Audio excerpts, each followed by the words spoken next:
Now this is for an n-dimensional space, okay? So let's assume that we're talking about V that is of dimension n, finite dimension n, okay, some sort of vector space like that. If lambda I equaling 1 through k, not necessarily all the way to n, but if you have k distinct eigenvalues, distinct here means that none of these are equal to the other.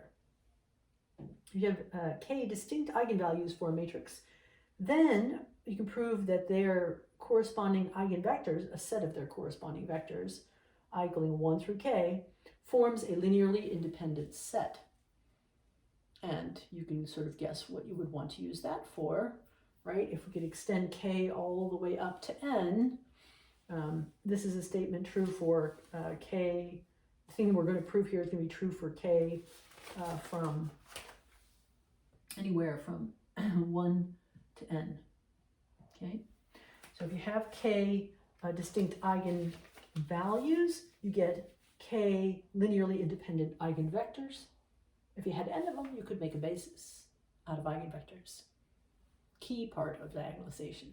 Okay, so but we need to prove this one. And that means I need to erase all this in real time. So, this is going to be a proof by induction. Your book doesn't really prove this general an assumption. I think it proves just if you have two eigenvectors from two distinct eigenvalues that they are linearly independent. That's not nearly as powerful as what we're going to generate here. Okay, so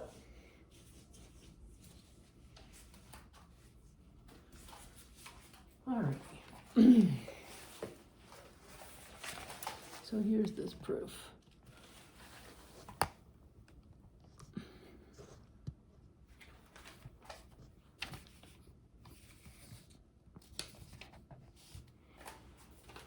The system's getting a little rickety. I know the feeling. Okay, so proof of claim 6. So here's the claim. In V, a vector space, dimension of it equal to n, and for any k in 1 to up to n,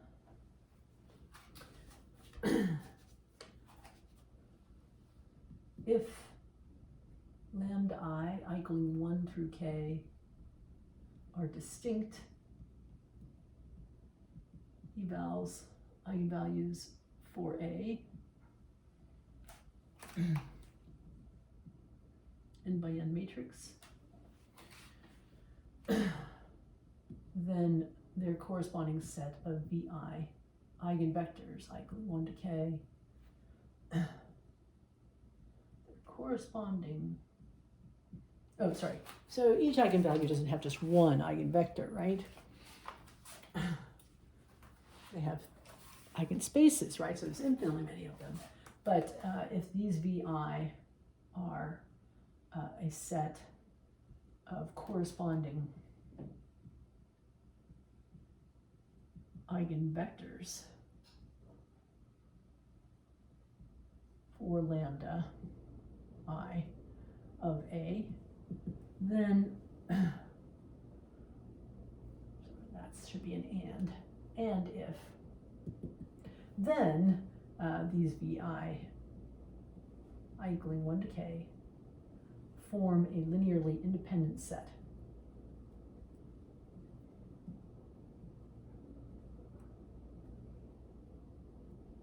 In V. Okay. There. That's the full statement. Whew, that took a while. All right. So the proof by induction. All right. So let's look at the case where k is equal to 1. By induction on k, the size of that set. The first case where k is equal to 1. So that means we have lambda 1 is an eigenvalue of A, and V1 is its eigenvector. So notice that's, so this is an eigenvector, so that means V1 certainly is not equal to 0, the 0 vector, right, by the definition of eigenvectors. So anytime we have C1 V1 set equal to 0 vector, this is not a 0 vector, therefore the constant has to be equal to 0. So this implies that this is a linearly independent set.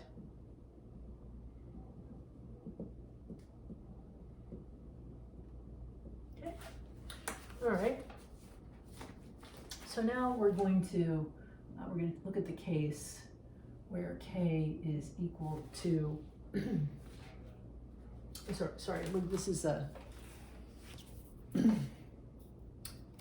This is the inductive step. Excuse me. So the inductive step is assume the property at hand. This is the property at hand. Assume it's true for k minus 1.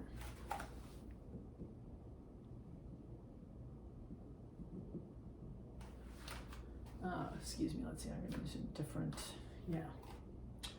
So let's assume this property is true for when k is equal to j minus 1.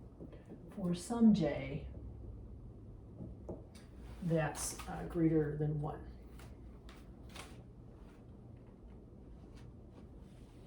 Actually, we're going to have to make that greater than 2. Because then 2 minus 1 is 1. I'm going to make that 3, sorry. So 3 minus 1 is 2, and k equaling to 2 or greater, right? Okay, so we're going to assume the property is true. No, sorry, that goes back to a 2. My bad.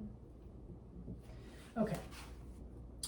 This is the inductive step where we assume the property. So we assume the statement is true if we're dealing with j minus 1 distinct eigenvalues. All right? Now we consider the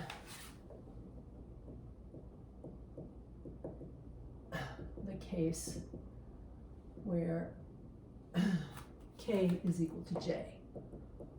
The next one, above this one, the next step. Okay, so you guys can see up here. Now you can see it. Now we're going to consider the case where k is equal to j. That's the next one beyond the assumed one. So consider a bunch of vectors, w, I going from 1 to j, okay? Eigenvectors of these eigenvalues, I going from 1 to j, distinct.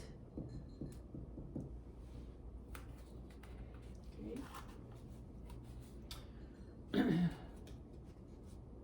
All right. So by our inductive hypothesis, any subset of this, one less, has the property that that subset would be a linearly independent set. I don't know why that looks so off, but I hope it's not putting you off. Let's see.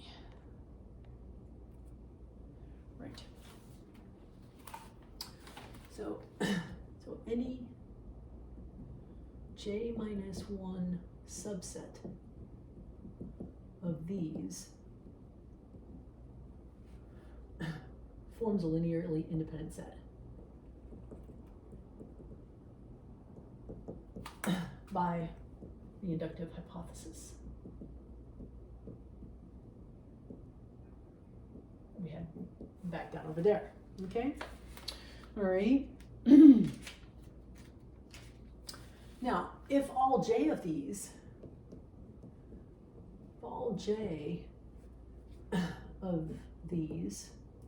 in that set there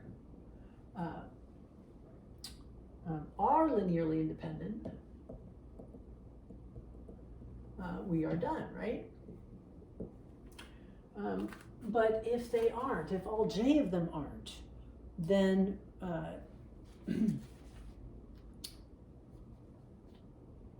then one of them can be expressed as a linear combination of the others. So if not, we're not yet done, then one of them, one of these wi, can be expressed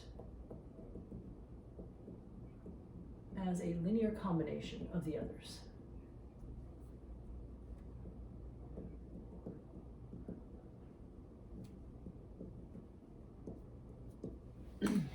Okay, so that means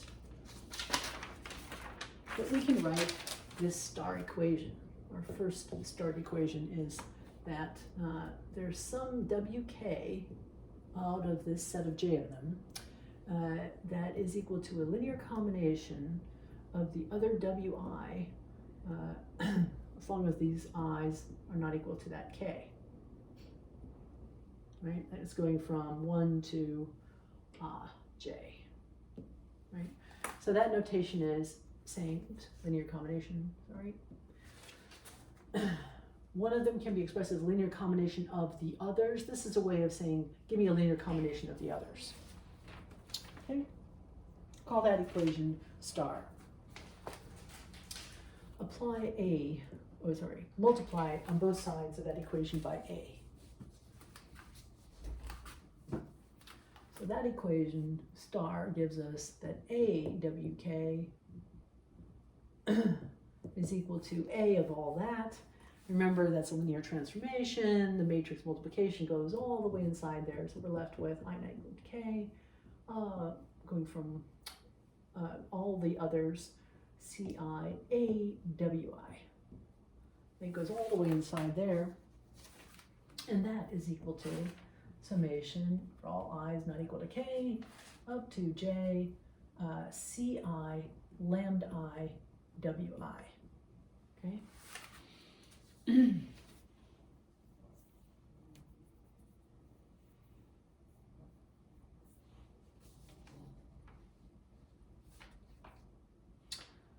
Okay. So now I'm going to multiply both sides. Let's see, we have, right. So this is star equation. And now we have generated from here to here, I'm going to call that the double star equation. That, oh yeah, because this one actually becomes a lambda k. Yeah, okay, sorry. This is going to imply our w star. So these two together give us this, that a wk, remember wk is an eigenvector. It has lambda k as an eigenvalue. So we get lambda k wk is equal to a sum, a linear combination of ci lambda I wi, where I is not equal to k, of the others, right? This is equation double star. Okay. All right. Now I'm going to take this equation here.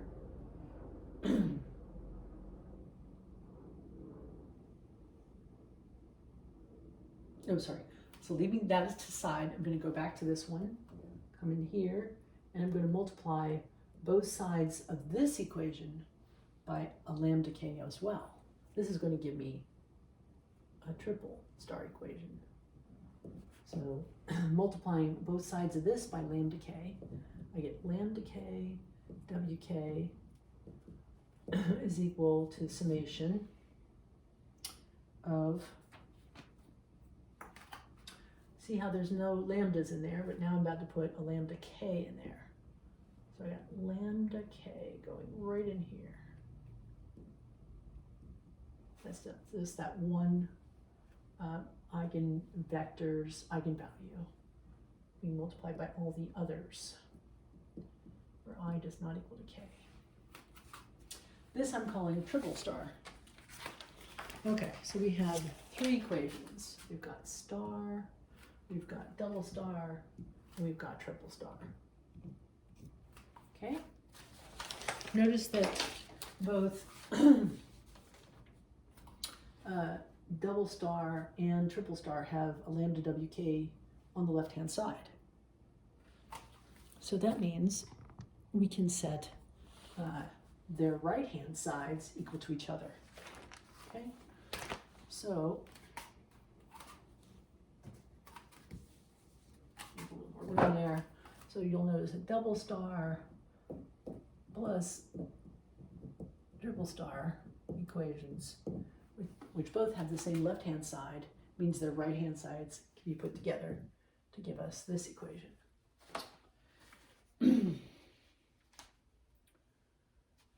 That the summation of the ci lambda k wi, sorry, that has a lambda I in it because it's the right-hand side of this one. No, of this one.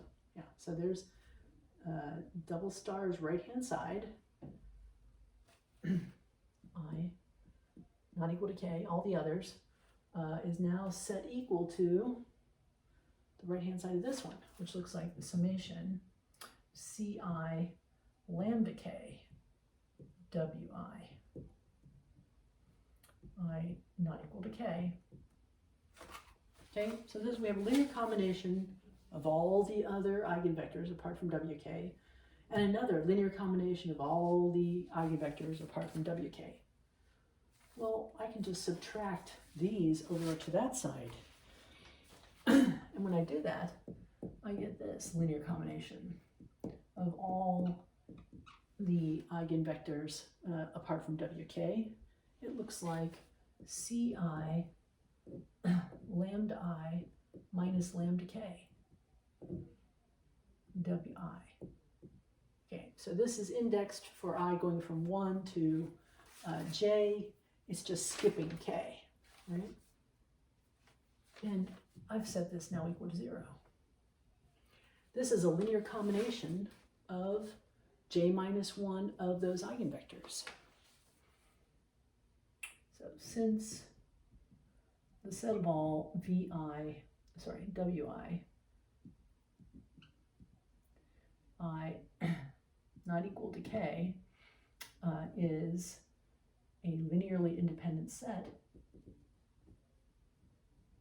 by our induction hypothesis, that implies that all these ci lambda I minus lambda k's have to be equal to 0, right?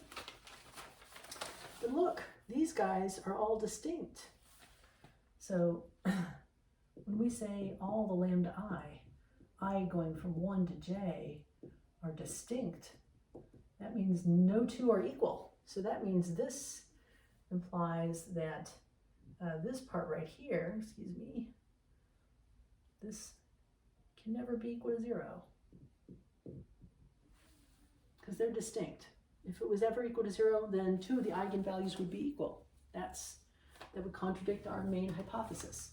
So this forces all the ci to be equal to 0. Okay.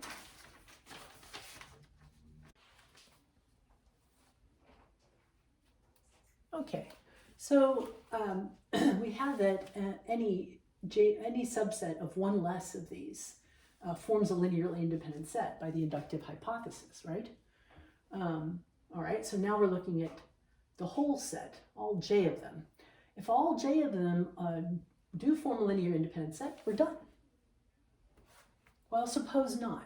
So any j minus 1 subset of them is linearly independent, but the whole set's not linearly independent. That must mean that one of them can be expressed as a linear combination of the others. If we suppose that, look what happens.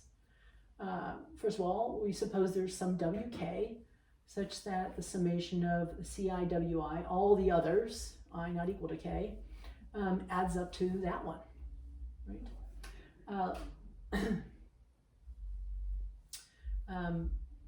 Let's call that equation with 1 star, okay? Now if we apply a to both sides of that, we get awk equal to a of all this, just that a matrix multiplication comes all the way through here. And since a has a bunch of those eigenvalues, lambda I for each of those eigenvectors, we can rewrite it this way. Setting this equal to that is going to give us our second star equation.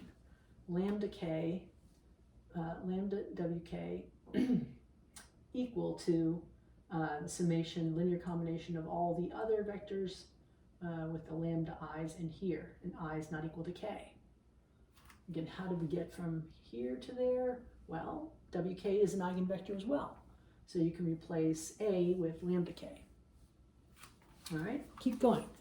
Now we're going to make a third equation, a 3-star equation, by taking this first star equation up here and multiplying both sides on the left by lambda k. So lambda k times wk is on the left-hand side, lambda k times that linear combination. Well, that's just a scalar. It can come all the way inside. Call this equation triple star. So now we have the double star equation here, the triple star equation here, and both of them have lambda k wk on the left-hand side. So that means we can set their right-hand sides equal. And that gives us this. Okay, so we have a summation of ci lambda I wi, notice those are all i's, is now set equal to ci lambda k wi, where here and here we were adding up all the other eigenvectors except for that kth one. And this lambda k is just that one eigenvalue that goes with wk. Well, we have linear combination of this set of vectors set equal to another linear combination of the same set of vectors. You can subtract those to the other side.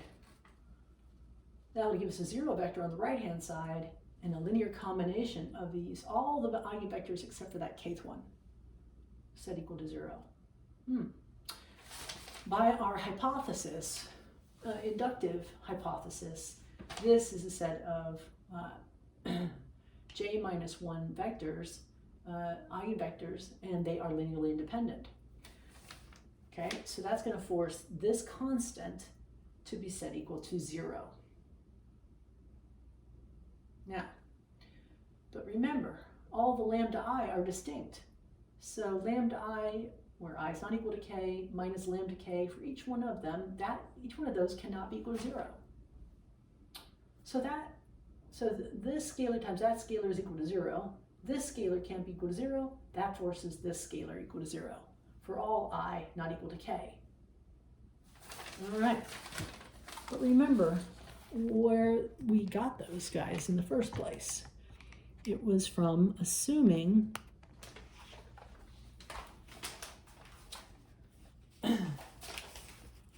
we had assumed right here. Okay. So we had assumed, one more time, all right. It was right here when we had supposed not. Okay, so let's go back to that supposition. So again, right before it we had said, if all j of them were linearly independent, this is the case where k is equal to j, then we were done, right? When we suppose not, we got one of them written as a linear combination of the others. And then we did a bunch of things that came back and said, well, all those ci have to be equal to 0. So look at that. So wk is a linear combination where all the Ci have to be equal to, well, that gives us the Wk is a zero vector. But that's a contradiction. Okay, we have a contradiction because Wk is an eigenvector, cannot be equal to 0. So, assuming that it wasn't linearly independent led to a contradiction, therefore all J eigenvectors are linearly independent. And now we're done. We have proved that if you have a set of K linearly independent, distinct eigenvalues, then a corresponding set of their eigenvectors, K of them, K could be any number from 1 to n, forms a linearly independent set. That's it.